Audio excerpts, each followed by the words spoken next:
Bonjour Véronique Saguès. Monsieur Tran, bonjour. Vous êtes professeur agrégé de SVT au lycée Plaine de Nofle à Trappes dans les Yvelines. Mais auparavant, vous enseignez au lycée Louis-le-Grand à Paris et vous avez demandé votre mutation pour cet établissement. C'est pas courant. Pourquoi ? Tout à fait. Alors enseigner à Louis-le-Grand, c'est passionnant. On enseigne, on a des élèves qui sont passionnés, qui nous écoutent. Mais ça ne correspondait pas forcément au métier que je me faisais d'enseignant.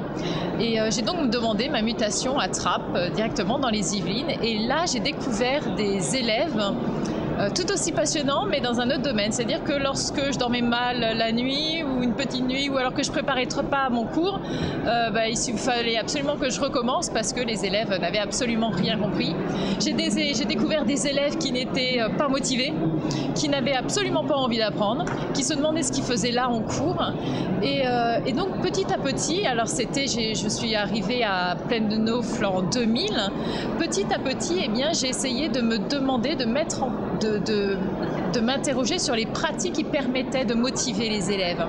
Alors en tant que prof de bio, j'utilise l'Exao depuis le début, depuis toujours, et c'est vrai que ça motive les élèves. Je vois au moment où ils sont devant leur ordinateur à faire de l'expérimentation assistée par ordinateur, ils sont motivés, ils s'impliquent, ils travaillent et ils retiennent ce qu'ils font. Donc c'est vrai que cet outil numérique m'intéresse depuis le début. Et que s'est-il passé il y a 5 ans pour faire évoluer encore plus votre pratique d'enseignante ? Il y a 5 ans, on m'a offert un tableau numérique interactif dans ma classe. C'était pas pour votre anniversaire, non, c'était l'établissement qui faisait en sorte que vous puissiez en disposer d'un. Voilà, même pas pour mon anniversaire, mais en septembre, j'avais un tableau numérique interactif. Et là, on a dans notre établissement des élèves qui ont tendance à s'absenter régulièrement. Et je me suis rendu compte que les élèves étaient absents à beaucoup de cours, mais au mien, ils étaient toujours présents. Alors le TNI pour lutter contre l'absentéisme ? Ah oui, bien évidemment. Pour motiver les élèves, j'ai même eu un élève qui m'avait dit dès le début de l'année qu'il n'en avait rien à faire du bac et que voilà, c'était pas son problème, qu'il était en terminale, mais comme ça. Et il séchait tous les cours.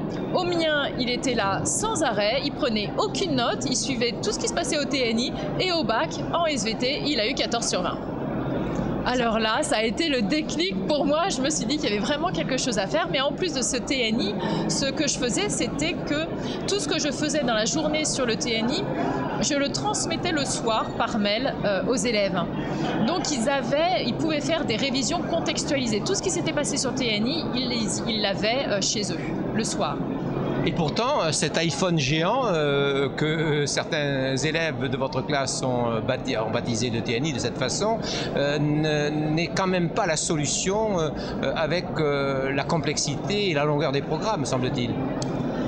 Alors, je dirais que c'est plus complexe que ça, dans le sens où pour vraiment motiver les élèves, le TNI ne suffit pas. Pour vraiment motiver des élèves tels que nous avons, dans les banlieues, eh bien, il faut mettre en place une pédagogie active, collaborative, différenciée. Nous avons des élèves d'un niveau mais extrêmement hétérogène. Certains élèves comprennent tout en 5 minutes, mais les autres, il leur faut 45 minutes. Certains élèves, il faut qu'ils travaillent de manière collaborative pour pouvoir apprendre, les autres de manière individuelle.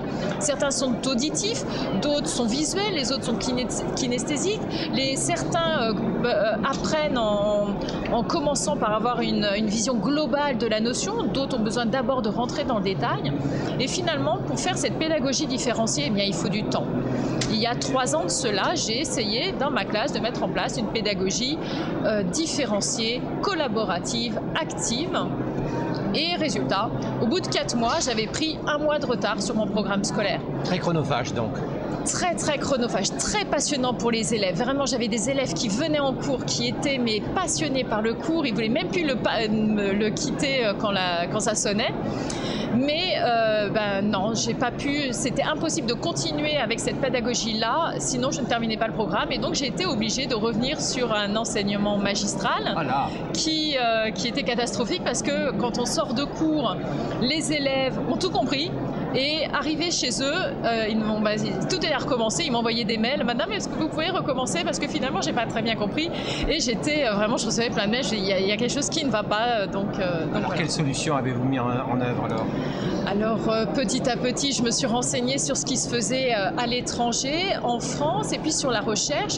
Et c'est vrai que les travaux de recherche sont de plus en plus nombreux et on voit que eh bien, l'enseignement mixte est beaucoup plus performant que l'enseignement présentiel d'une part ou l'enseignement e-learning seul d'autre part.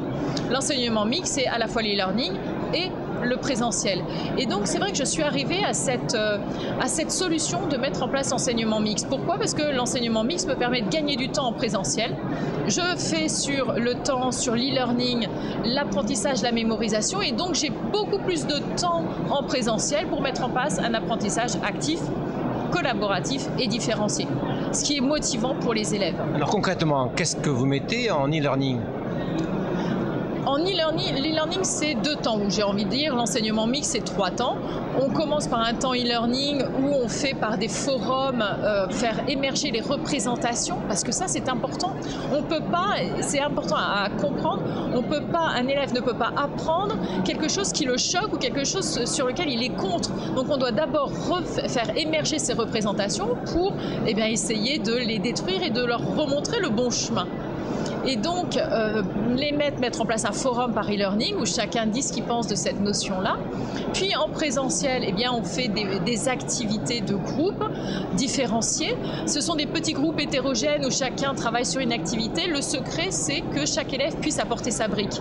Donc que ce soit motivant. Il ne s'ennuie pas, mais il est capable d'apporter sa brique à cette activité-là. Donc c'est ce que disait Vygotsky, une activité ni trop dure, ni trop facile pour chaque élève. Donc ça en présentiel, et ensuite un autre temps en e-learning où là ce sont des parcours individualisés, c'est-à-dire qu'en tant qu'enseignante, j'ai pu repérer en présentiel que tel élève n'a pas acquis telle notion, a des difficultés sur telle autre notion ou telle autre. Alors chez lui, je vais lui proposer des parcours individualisés avec la possibilité de revoir telle partie de cours. Donc je vais faire des vidéos, des granules de vidéos de cours. Ça peut être aussi du flash, ça peut être des diapos, ces granules peuvent avoir différentes formes, mais ce sont des petits morceaux de cours. Et à la suite de cela, plusieurs exercices interactifs qui lui permettent de vraiment assimiler cette notion de cours. Donc, ce sont vraiment des parcours individualisés qu'il a à sa disposition en e-learning à la suite du cours présentiel. Très bien. Les collègues dans l'établissement, comment regardent-ils l'expérience que vous menez ?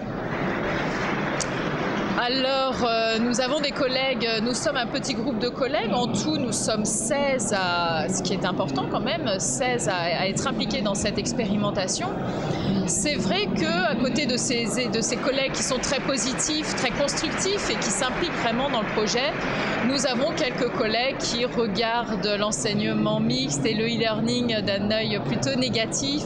Ils appréhendent. J'ai envie de vous dire que c'est normal, c'est dans la nature humaine. On a toujours peur du changement. Et donc on a tendance à tirer des cas de fer pour ne surtout pas changer. Et il faudrait que l'institution commence par expliquer le pourquoi du changement. Et puis une fois qu'on a expliqué, qu'on les accompagne dans ce changement. Parce que depuis le début de la création de l'être humain sur Terre, on remonte au plus loin qu'on peut, on se rend compte que tout changement a été positif. Même quand on a perdu, quand on est passé en marchant à 4 pattes à une locomotion à 2 pattes, finalement ça nous a libéré les mains et on a pu faire énormément de choses. Donc ce qu'il faut comprendre, c'est à chaque fois qu'on a perdu là, les collègues ils ont peur du fait de perdre des heures d'enseignement présentiel. Et ce qu'il faut qu'ils comprennent, c'est qu'ils ont tout à gagner à changer leur enseignement, parce que l'e-learning permet de changer l'enseignement. Aujourd'hui, l'enseignant, ce n'est plus celui qui transmet des savoirs, mais c'est celui qui sait orienter l'élève vers telle ressource et à tel moment. C'est lui qui le sait. Et donc, c'est un métier encore plus passionnant. Aujourd'hui, si vous voulez, l'enseignant, il ne se contente plus d'enseigner. C'est celui qui sait favoriser les apprentissages. Et c'est ça qui est encore plus passionnant. Et alors, pour ces enseignants qui sont dans l'expérimentation, je crois savoir que vous mettez en place des séquences de formation. C'est de l'interne? Comment ça se passe? Tout à fait, formation interne à leur demande, parce que lorsque on a commencé à parler d'e-learning dans l'enseignement, j'ai beaucoup d'enseignants qui sont venus me voir en me disant Véro, moi je suis partante, ça a l'air intéressant, mais je ne connais rien à l'e-learning, je ne sais même pas ce que c'est, je ne sais pas par quoi commencer. Et donc il y a eu énormément de questions, il y a beaucoup d'appréhension et ils sont vraiment très pressés de commencer la formation lundi. Et en plus, ce qui est nécessaire pour faire de l'e-learning, il y a des points à gérer, à savoir la non-autonomie de nos élèves. Ils ne sont pas autonomes, ils n'ont aucune méthodologie, ils ne savent pas apprendre à apprendre. Donc comment on gère la non-autonomie de ces élèves en e-learning et comment on gère la procrastination des élèves, c'est-à-dire le fait qu'ils ont toujours tendance à remettre à demain ce qu'ils doivent faire et puis s'ils ne peuvent jamais le faire, en général ça les arrange aussi. Donc comment gérer ces deux points, la non-autonomie et la procrastination des élèves? Bon ben ça, eh bien oui, c'est les former et accompagner les collègues pour qu'ils puissent gérer ces deux points de l'e-learning.